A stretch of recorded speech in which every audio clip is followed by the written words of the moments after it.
अस्सलाम वालेकुम दोस्तों, मेरा नाम है अली उमर सलामेशी की तरह मौजूद है दाऊद और आप देख रहे हैं इस वक्त क्रिकेट लवर अली शो को। कैसे देखना है दोस्तों, आप लोग से बात करने जा रहे हैं। बात करेंगे जी आज आपके साथ कि अब है पाकिस्तान का जो मुकाबला, असल जो मौत का खेल अब शुरू होगा वो होगा हफ्ते को। यार ये किसी ने बड़ी जबरदस्त मीम निकाली है यार, तैयार होके एन के पहन के बैठ जाते हैं और कहते हैं कि मौत का खेल कब शुरू होने वाला है। तो अब जो आखिरी खेल है, अब जो पाकिस्तान का जो आखिरी खेल है, कह लेंगे रियल डेंजरस जो है, वो हमने खेलना है जी सैटरडे के दिन जो है पाकिस्तान और इंग्लैंड का मैच है। और ये मैच ठीक यहां पर खेला जाना है जहां पर आज इंडिया और साउथ अफ्रीका के दरमियान मैच खेला जा रहा है। इंतहाई स्लो विकेट है, कोलकाता का विकेट है। तो आज की इस वीडियो में बात करेंगे कि क्या होने जा रही है पाकिस्तान की प्लेइंग 11, क्या पाकिस्तान भी जिस तरीके से आज इंडिया पकड़ रहा है साउथ अफ्रीका को, इतनी अमेजिंग बॉलिंग कर रहा है, क्या पाकिस्तान भी कुछ ऐसा जादू इंपैक्ट क्रिएट कर सकता है, क्या होगा कंप्लीट आपसे डिस्कस करेंगे इसी वीडियो में। तो अगर आपने हमारे चैनल पर पहली बार आए, चैनल को सब्सक्राइब करें, साथ ही बेल आइकन दबाना। तो बात का खास करते हैं नंबर खबर के साथ जो हमारे पास आ रही है। तो दाऊद साहब, जिस तरीके से आज कोलकाता का विकेट जो है बिहेव कर रहा है, ऐसा लग रहा है कि इंडिया आज एक बहुत बड़ी टीम को बहुत ही कम रन पर आउट करके परे कर देगा। लोग बड़ा विराट कोहली के हवाले से कह रहे थे कि जब उन्होंने सेंचुरी मारी, डिफेंसिव सेंचुरी मारी है जी, टारगेट बड़ा नहीं कर सके, लेकिन पिच ऐसा ही लग रहा था कि इस पिच के ऊपर खेलना बड़ा मुश्किल है। न्यूजीलैंड तो 400 करने वाली टीम है, कुछ कर कोई नहीं रहा। क्यों नहीं है कोई भी टीम जो इंडिया के अगेंस्ट थोड़ा बहुत भी डोमिनेट कर रही है? देखो रीजन ये सब नजर आ रहा है कि कोलकाता का विकेट स्लो है। और आप देख रहे हैं, आपने एक चीज के जडेजा जब विकेट टू विकेट बॉल डाल रहे थे, इवन उन्होंने क्लासन को भी परेशान किया विकेट टू विकेट बॉल डाल के। आपके पास एक बॉलर है किया कि वो नवाज जो विकेट टू विकेट बॉल डालता है, लेकिन अनफॉर्चुनेट है कि वो अपनी मर्जी की लाइन पे भी ठिप्पा नहीं मार पा रहा। कभी शॉर्ट पे डाल रहा है, कभी ऑफ स्टंप से बाहर डालता है, कभी लेग साइड पे बॉल डाल देता है, विकेट टू विकेट बॉल नहीं डाल रहे। इमाद वसीम वो भी विकेट टू विकेट बॉल डालते थे या डालते हैं। नवाज का भी यही है कि थोड़ा सा स्पिन भी करता है और विकेट टू विकेट बॉल डाले भी है कुछ एक दो मैचेस में उन्होंने, लेकिन अभी वो बॉल नहीं कर रहे। तो पाकिस्तान को भी ऐसे ही बॉलर खिलाने चाहिए। सब तो जोर लगा रहे हैं कि इब्रार को खिला लो, लेकिन मुझे भी पता, आपको भी पता है कि अभी फिलहाल तो चीजें नहीं होने वाली। जो पाकिस्तान की 11 बनेगी उसमें देखो ज्यादा तब्दीलियां तो नहीं होने जा रही। एक तो ओपनर तो आपके कंफर्म भी नजर आ रहे हैं कि आपके फखर जमान होंगे और उनके साथ आपके अब्दुल्ला शफीक होंगे। इसके बाद 3 पर आपके बाबर आजम आ जाएंगे। 4 पर अगर आप देखोगे तो आपके पास रिजवान है। एक्चुअली ऑलमोस्ट पाकिस्तान की प्लेइंग 11 तो आपको सिमिलर ही नजर आएगी। जो देखने वाली चीज होगी ना कि तब्दीली क्या होगी, वो होगी खाली कि जो आपने लास्ट मैच में बेंगलोर में अगेंस्ट न्यूजीलैंड आपने 4 पेसर्स खिलाए थे, वसीम जूनियर, हसन अली, हारिस रऊफ और शाहीन। तो कलकत्ता में डेफिनेटली आप अगर बाबर बोलेंगे तो बोलेंगे भाई 4 पेसर तो वो नहीं खिला सकेंगे, आपको एटलीस्ट एक स्पिनर तो खिलाना पड़ेगा। ये 3 पेसर्स खिलाएंगे, 3 पेसर तो कंफर्म होंगे कि पाकिस्तान उतरेगा 3 पेसर के साथ, लेकिन एक स्पिनर खिलाएंगे। अब बात यह है कि इनके पास स्पिनर कौन है। अब शादाब की मुझे लगता है कि अवेलेबिलिटी शायद तब तक हो जाए, और अगर शादाब की अवेलेबिलिटी होती है तो ये शादाब को खिलाएंगे, उसामा और नवाज के ऊपर रखेंगे। लेकिन अगर शादाब की अवेलेबिलिटी नहीं होती है तो फिर ये उसामा के साथ जाएंगे। लेकिन मैं और बाकी फिर इनके पास 3 पेसर होंगे, वो भी बड़ा इंटरेस्टिंग काम होगा कि वो 3 पेसर ये कौन से खिलाएंगे कलकत्ता ईडन गार्डन में। लेकिन मेरा मानना ये है कि हम लास्ट शो में भी बात यही कर रहे थे कि अभी अगर शादाब हाफ फिट हैं या वो अगर फिट हैं, व्हाटएवर जो भी है, बेहतर तो यह है कि आप इब्रार को टीम में डाल लो, कोलकाता का विकेट ऐसा है कि मुझे लगता है कि अगर श्रीलंका और न्यूजीलैंड मैच वाले मैच में अगर न्यूजीलैंड को जीत भी मिलती है और अगर आपके पास 170-180 का भी मार्जिन आता है, और अगर आप पहले बैटिंग करके 320 जैसे आज इंडिया ने बैटिंग किया 320 बोर्ड पे लगा दिया, तो अगर आप इंग्लैंड को चेस कराओगे, क्योंकि अगर आपने इंग्लैंड को पहले बैटिंग कराई तो आपके लिए बड़ा खतरा है। क्योंकि ये आप याद रखिएगा कि इंग्लैंड ने इस पूरे वर्ल्ड कप में एक ही बार बैटिंग किया पहले, और वो किया धर्मशाला में अगेंस्ट बांग्लादेश। नहीं, एक बार नहीं किया, 1-2 बार और भी किया, एक बार नहीं किया, 1-2 बार और भी किया। चले मैं आपको भी बता दूं, लेकिन मैंने कंफर्म देखा कि एक बार नहीं किया इन्होंने। हाँ ठीक है, एक इन्होंने पहला मैच चलो वो हो गया, एक उसमें कर दी थी, और एक इन्होंने श्रीलंका वाले मैच में जब इनका बैटिंग एकदम कोलैप्स हो गया था। लेकिन उसके बाद भी अगर आप देखिए, जो इंग्लैंड पहले बैटिंग करके आपको जो चीज देता है वो बाद में वो नहीं करके देता। पहले इंग्लैंड की जो पोजीशन है वो ज्यादा स्ट्रांग रहती है अगर हम देखें, क्योंकि बाद में तो ये कंफर्म नजर आ रहा है कि इनसे चेज ही नहीं होगा। और बिल्कुल बैटिंग ठुस देखो, क्योंकि इनकी जो स्ट्रेंथ है ना, इनकी जो स्ट्रेंथ है वो है बैटिंग। बॉलिंग में कभी भी स्ट्रेंथ नहीं रही थी। और मसला ये आ रहा है कि अब बैटिंग के ऊपर जब प्रेशर बना है ना, तो इनकी बैटिंग चेज ही नहीं कर पा रही। तो सीन ये है कि अगर इंग्लैंड टॉस जीत के पहले बैटिंग करता है पाकिस्तान के अगेंस्ट कलकत्ता में, मुझे लगता है वो आपके लिए मुश्किलात हो सकती हैं। तो पाकिस्तान को अगेंस्ट ईडन गार्डन कोलकाता में अगेंस्ट इंग्लैंड, मुझे लगता है इनको, और अच्छा एक और बड़ी इंपॉर्टेंट बात है, क्योंकि आपको नेट रन रेट की भी मार खानी है। देखो यार, बात यह है कि सिंपल है, इंग्लैंड को हराने का फार्मूला को बहुत इधर कॉम्प्लिकेटेड नहीं है ना, कोई बहुत ज्यादा हमने पुरकारे लेके इधर वो मारने हैं। आप इंग्लैंड से सिंपल ये कि अगर आपकी किस्मत ने आपका साथ दिया, आप टॉस जीतो, टॉस जीत के आप बैटिंग करो, फखर को आप लाइसेंस दो कि फखर तू जैसे खेल रहा था खेल, जो बाबर कहते बार बार मैं उसको रोक रहा था, मत रोके फखर को, फखर की विकेट कभी ना कभी तो जानी है, मारते हुए चली जाएगी, ज्यादा बेहतर है, कोई दुख नहीं हमें रहेगा, ना किसी किस्म का मसला रहेगा। बनस्बत अगर रोकते रोकते आउट हो गया तो दुख अलग ही होगा। पाकिस्तान पहले बैटिंग करे, 350 बोर्ड के ऊपर लगाए और 200 पे हम इंग्लैंड को आउट कर सकते हैं, हम 200 पे आउट कर सकते हैं, क्योंकि ना अगर आपका नेट की बारी आती है ना, 350 ना भी लगाए ना इस पिच के ऊपर, पाकिस्तान 300 पे लगाए ना, हम इनको पकड़ सकते हैं। अगर नेट की बारी आती है ना तो चेस में करना बड़ा मुश्किल हो जाएगा। क्योंकि चेस का क्या सीन है, अगर आपने 30 ओवर में भी चेस किया ना, 30 ओवर में जो बड़ा नामुमकिन सी बात होती है, अगर 300 का टारगेट लगाओ और वो अगर आप 30-32 ओवर में करते हो तो आपके नेट रेट में सिर्फ जो फर्क पड़ेगा वो 120 का फर्क पड़ेगा, जो मुश्किल काम है। लेकिन अगर आप कोई बैटिंग करके 350 और बोर्ड पे लगा दो और इंग्लैंड को अगर आप 150 पे ऑल आउट कर दो तो आप 50 ओवर पूरे खेलो, हाँ, और आप पूरे 50 ओवर खेलो तो ज्यादा बेहतर है रन रेट में। तो पाकिस्तान को आई थिंक अगेंस्ट इंग्लैंड पहले बैटिंग करनी चाहिए। देखो ये तो फिर बहुत ही बुरी मैं बात कर रहा हूं, क्योंकि देखो पहली तो हमें दुआ ये करनी है, क्योंकि अगर श्रीलंका और न्यूजीलैंड के मैच में न्यूजीलैंड जीत जाता है ना तो फिर तो कहानी बहुत मुश्किल हो जाएगी हमारे, टू बी वेरी ऑनेस्ट। अब कल अल्लाह करे बांग्लादेश का और श्रीलंका का मैच है, श्रीलंका थोड़ा कॉन्फिडेंस ले बांग्लादेश से, श्रीलंका कल को 350 रन मारे, हाँ, उनका को मेंटस उठे यार एक बार। आज वो बड़ी वो चल रही थी, आज किसी ने इंडियन जर्नलिस्ट से पूछा कि आप कांग्रेचुलेट करेंगे विराट कोहली ने अपनी 49 सेंचुरी मारी, तो उन्होंने कहा भाई मैं क्यों करूंगा कांग्रेचुलेट, तब पे मैं कुशाल मेंडिस ना, तो आई होप कि थोड़ी सी उनकी जो तप है वो ग्राउंड में नजर आए, थोड़ा सा ना श्रीलंका क्रिकेट बोर्ड बहुत ही बकवास क्रिकेट बोर्ड है।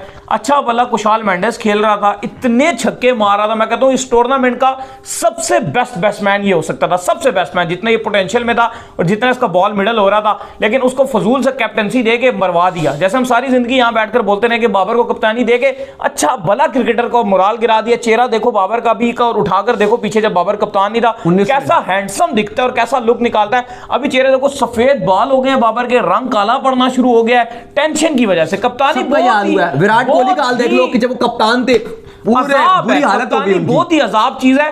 बिला वजह अच्छे प्लेयरों को कप्तानी देते हो तो ये होता है। मेंडिस को सारे बाल चले कभी भी नहीं कप्तानी देनी चाहिए थी, कभी भी नहीं कुशाल मेंडिस को, उसको सिर्फ लाइसेंस देना चाहिए था मारने का, डेट्स इट।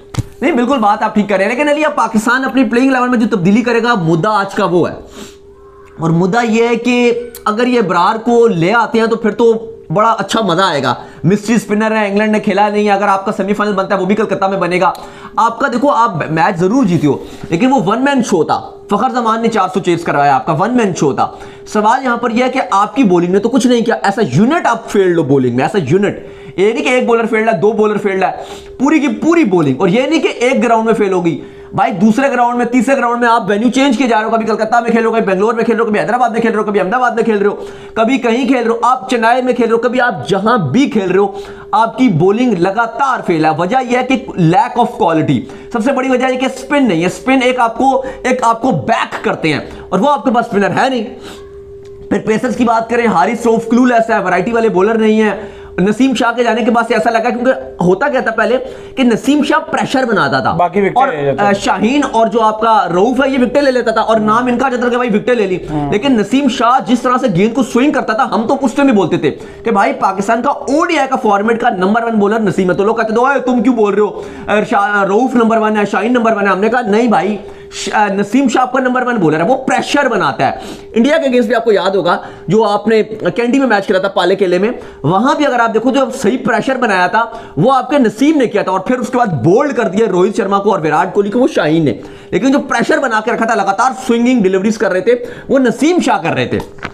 लेकिन अली अब जो मुझे लग रहा है टू बी वेरी ऑनेस्ट कि पाकिस्तान जो अगेंस्ट इंग्लैंड अपनी 11 उतारेगा, जो मैं समझता हूं 11 ये उतारेंगे, जो इनको जितना अभी तक देखा है, मुझे लगता है कि 3 फास्ट बॉलर खिलाएंगे, और शादाब अगर फिट हुए तो शादाब 11 में डायरेक्ट आ जाएंगे। अगर ये उनकी रिप्लेसमेंट ऑब्वियसली लग ऐसे रहा कि शायद ये ना लें, बाबर उनकी नहीं लेंगे, लेकिन अगर शादाब पे डाउट हुआ तो उसामा मीर खेल लेंगे। बाकी सेम टू सेम वही आपकी प्लेइंग 11 होगी। आगा भी खेल लेंगे नंबर 7 पे, यानी कि ऐसे होगी, मैं आपको बता देता हूं प्लेइंग 11 कैसे, कि ओपनिंग इनके फखर जमान और 7 इनके अब्दुल्ला शफीक, 3 पे बाबर, 4 पे रिजवान, 5 पे सऊद, 6 पे इफ्तिखार, 7 पे आगा सलमान, 8 पे शादाब या उसामा मीर में से एक होगा, और 9, 10, 11 अब ये 3 पेसर हैं, इनमें शाहीन तो कंफर्म नजर आ रहे हैं। बाकी अब रऊफ के ऊपर इनकी जिस तरह से निगाहें रहती हैं, बाबर छोड़ने का नहीं नाम ले रहे रऊफ को। रऊफ पिछले शो में भी हम बात करते हैं, वर्ल्ड कप का बदतरीन बॉलर बन चुका है, टॉप 3 बैट्समैनों में उसका नाम आ रहा है रऊफ का, यानी कि ऐसा बॉलर वो इतना रन कंसीड कर चुके हैं। पाकिस्तान की तरफ से किसी बल्लेबाज ने इतने रन नहीं बनाए जितने हारिस रऊफ ने कंसीड कर दिए हैं। तो बाबर अगर उन्हीं के साथ जाएंगे तो फिर तो अल्लाह ही हाफिज है, लेकिन हसन कम बैक कर रहे हैं। वैसे बेस्ट तो यही है कि आप शाहीन हसन और जूनियर, बस शाहीन हसन जूनियर आप रऊफ को बाहर करें। कलकत्ता में, अच्छा कलकत्ता में जूनियर का रोल बड़ा अहम है, क्योंकि जो विकेट है ना अली, थोड़ा सा वो फंस के आती है, और जूनियर टाइप हल्का सा जो बॉल स्किड भी करता है, थोड़ा सा बॉल स्विंग भी करते हैं, तो जूनियर मुझे लगता है ज्यादा इंपैक्टफुल होगा। बिल्कुल, और हसन भी, और बिल्कुल आप सही कह रहे हैं। और रऊफ की जगह पे ना अगर आपने, मुझे ऐसा लगता है कि अगर आपने इब्रार को शामिल नहीं करना तो बेशक फिर उसामा मीर को भी ना लाएं, शदाब को भी ना लाएं, नवाज को ले आए। नवाज इंपैक्ट क्रिएट कर रहा है, जडेजा जैसी बॉलिंग कर रहा है, अगर ऐसी बॉलिंग कर दे नवाज, बिल्कुल अच्छी बॉलिंग, अगर ऐसी बॉलिंग कर दे, विकेट टू विकेट बॉल कर दे, अगर वो ऐसी नहीं करे, अगर वो कर दे तो इंपैक्ट क्रिएट कर सकता है स्पेशली। ये शदाब या समझ, नवाज अब खत्म है, नवाज वर्ल्ड कप में नहीं खेलेंगे, और मुझे नहीं लगता कि नवाज कॉन्फिडेंस ही बाबर का, बाबर तब गए थे उस दिन, बाबर का मैंने वो रवैया देख लिया, तब गया था बाबर का रवैया, और बाबर बिल्कुल नवाज सीधा निकल गया, बाबर की बात भी नहीं सुनी उस टाइम, और उसका नवाज बाबर ने डायरेक्टली उसको उसी टाइम समझ आ गई थी नवाज ड्रॉप हो गया, मतलब उसी टाइम समझ आ गई थी, 1 मिनट में उनका मैच विनर खत्म हो गया, बाबर का वो तुम्हारा हट गया। मुझे नहीं लगता कि बाबर उसको कैरी ऑन भी करेंगे, और अगली सीरीज अगर वर्ल्ड कप के बाद आपको अगली सीरीज में नवाज आपको स्क्वाड में भी नजर नहीं आएगा, आज आप मुझसे लिखवा लो। लेकिन इमाद भी कैसे आएगा, इमाद की बात नहीं है, बात इमाद की, इमाद आए ना आए वो बात नहीं है, लेकिन आपको नवाज नजर नहीं आएगा, कम से कम अगली सीरीज से तो आपकी बिल्कुल नजर नहीं आएगा। आपकी न्यूजीलैंड के साथ वाइट बॉल सीरीज से आप नवाज को भूल जाए कि वो नवाज को पिक भी करेंगे। मुझे नहीं लगता कि स्क्वाड में भी उसको पिक करने वाले हैं बाबर, क्योंकि बाबर इस टाइम थोड़ा सा उनका हट गई है, वो कराची वाले बोलते हैं ना हट गई है हमारी, तो थोड़ी सी बाबर की इनसे हट गई है, तो मुझे मुश्किल नजर आ रहा है। लेकिन जो ये मैच है उसमें आपको 3 बता दिए हैं। अब इन्होंने ठीक बात की, मैं एग्री करूंगा कि शाहीन हसन और वसीम जूनियर, लेकिन सवाल यहां पर ये कि बाबर इनसे एग्री करेंगे, ये बड़ा मुश्किल सवाल है, क्योंकि बाबर एग्री करते हैं रऊफ के साथ। 8 जो है वर्ल्ड कप के मैच हो चुके हैं पाकिस्तान जो खेल गया वर्ल्ड कप में, और 2 वार्म अप मैच, यानी कि 10 मैच, लेकिन बाबर लगातार रऊफ को ट्रस्ट किए जा रहे हैं। रऊफ साहब ने भी एक बैंड खरीदा है, वो डिंडा का जो है, डिंडा एकेडमी में ऑफिशियल शामिल है, वो नहीं ऑफिशियल तो शामिल है, रन स्कोरर्स में वो चल रहे हैं माशाल्लाह इस वक्त, वर्ल्ड कप में बैट्समैनों को बीट करने की वो तो ठीक है, लेकिन एक उन्होंने बैंड भी खरीदा है। भाई तूने वो बैंड इतना मनूस बैंड है कि जो भी पहनता है वो बैंड उसको छक्के ही पड़ते हैं, चौके ही पड़ते हैं। इन्होंने वो डिंडा के स्टाइल का एक बैंड रखा है, और वार्म अप मैच वो बैंड लगाकर आ जाते हैं। वो काजल का, वो कौन सी मूवी थी, शाहरुख खान काजल, और वो उसमें एक और भी एक्ट्रेस थी रानी मुखर्जी, काजल का है ना, इमाद वसीम ने भी स्टाइल बनाया हुआ था, बड़ा फेमस चल रहा था वो, छोटे छोटे बाल, और वो से निकल तो कुछ होता है, पता नहीं ऐसी कोई मूवी का नाम था। तो वही वाला रऊफ साहब ने भी वही बैंड रखा है, वो पहन लेते हैं एक बैंड, और उसके बाद आते हैं और 4.5 मार खाते हैं। तो आई होप कि ये आखिरी मैच है, पाकिस्तान के हक में चीजें जाएं, और क्योंकि देखो पाकिस्तान के हक में वाली चीजें ऐसे चली जाएंगी कि अगर तो न्यूजीलैंड हार गया ना, फिर तो आप टॉस जीत के बैटिंग करो या बॉलिंग करो, आपके पास सीधा सा सिनेरियो है कि भाई इंग्लैंड को रोकना है और ये मैच जीतना है। आप 1 रन से भी अगर वो मैच जीत गए तो आप गो थ्रू कर जाओगे। लेकिन अगर श्रीलंका और न्यूजीलैंड, देखो श्रीलंका के ऊपर भी एक अपसेट ड्यू है, अभी तक उन्होंने इंग्लैंड को जरूर हराया, लेकिन इसके अलावा उन्होंने अभी तक कोई बड़ा मैच उस तरीके से अभी तक उन्होंने जीता नहीं है। तो हम होपफुल हैं कि एक तो बड़ी जीत होगी ना, एक तो बड़ी जीत वो ये हासिल कर ले और वो ये न्यूजीलैंड को हरा दे, क्योंकि न्यूजीलैंड का भी मोरल डाउन है। 4 मैचेस न्यूजीलैंड भी वर्ल्ड कप में लगातार हार के, जैसे उनका स्टार्ट था पॉइंट टेबल पे टॉप पे चले गए थे, एक बार तो उन्होंने इंडिया को भी पीछे छोड़ दिया था, नंबर 1 पे आ गए थे, इंग्लैंड को हराया। इंग्लैंड के अगेंस्ट जिस तरह से उनका चेस था, कमाल किस्म का चेस किया था रविंद्रा ने। फिर उसके बाद जिस तरीके से ये खेलते रहे हैं, छोटी टीमों के साथ भी इन्होंने रगड़ा लगाया और एकदम से पॉइंट्स टेबल पे टॉप पे थे। फिर उसके बाद से ऐसा लग रहा है कि न्यूजीलैंड को जीत ही नसीब नहीं हो रही, चाहे साउथ अफ्रीका हो चाहे पाकिस्तान हो। इंडिया ने इनका मोमेंटम तोड़ दिया, इंडिया, पाकिस्तान, साउथ अफ्रीका सब ने ही इनको रगड़ा लगाया। तो आई होप कि ऑस्ट्रेलिया ने भी बीच में हरा दिया इनको। आई होप कि अगर ये एक मैच और हार जाते हैं और अगर आखिरी बस ये मैच हार जाए तो कमाल हो जाएगा, बल्ले बल्ले हो जाएगी। बाकी तो सिनेरियो हमारे पास ही है, वो यही है कि बस ऑस्ट्रेलिया जो है वो अफगानिस्तान को हरा दे और साउथ अफ्रीका जो है वो भी अफगानिस्तान को हरा दे, और ये होपफुल है कि ये काम हो भी जाएगा। और अगर ये काम हो जाता है तो पाकिस्तान की बल्ले बल्ले है और पाकिस्तान एक बार फिर मौजजाती तौर पर पाकिस्तान सेमीफाइनल में जाएगा। आज सौरव गंगुली भी, कभी हम लास्ट में भी बात कर रहे थे, गंगुली ने बोला है कि मैं बड़ा होपफुल हूं और मेरी बड़ी ख्वाहिश है कि पाकिस्तान टीम सेमीफाइनल में आए, ईडन गार्डन कोलकाता पाकिस्तान और इंडिया का सेमीफाइनल होस्ट करे, क्योंकि अगर पाकिस्तान सेमीफाइनल में जाता है तो उसका मैच इंडिया के साथ ही होगा। और इंडिया अच्छी क्रिकेट खेल रहा है ऑब्वियसली। काफी लोग ये बात कर रहे होते हैं कि यार तो मजाक ही बनेगा अगर हम इंडिया के साथ जाएंगे, लेकिन आपको ये नहीं भूलना चाहिए कि चैंपियंस ट्रॉफी 2017 ऐसा ही था, उसमें भी हम जब फाइनल में गए थे तो हम यही बात करते हैं कि यार ये तो मजाक ही हो रहा है, हार जाएंगे हम। पाकिस्तान सेमीफाइनल में चली गई, यही सबसे बड़ा मजाक है कि हम क्या करेंगे। लेकिन आप देखें कि इंडिया लगातार अच्छा कर रही थी और उसके बाद हमने देखा कि एकदम तारीख रकम कर दी, पाकिस्तान जीत गया। तो यू नेवर नो कि क्या हो जाए, लेकिन बहरहाल उम्मीदें बरकरार हैं और दोनों पर इस टाइम कहानी अटकी हुई है। तो उम्मीद करते हैं आज का हमारा शो आपको पसंद आया। वीडियो को लाइक कीजिए, हमारे चैनल को सब्सक्राइब कीजिए, साथ ही बेल आइकन को बजाइए और एक और काम कर लीजिए, वो ये कर लीजिए कि आप इंस्टाग्राम पर जाइए, इंस्टाग्राम में मुझे फॉलो कर लीजिए, वहां पे मैं मौजूद हूं। दाऊद क्रिकेट के नेम से अगर आपको किसी वाले तो भेजिएगा और उनको भी फॉलो कीजिए। मैं क्रिकेट लवर ऑफिशियल के नाम लिंक डिस्क्रिप्शन में, फॉलो कीजिए। अल्लाह हाफिज़, ख्याल रखिए।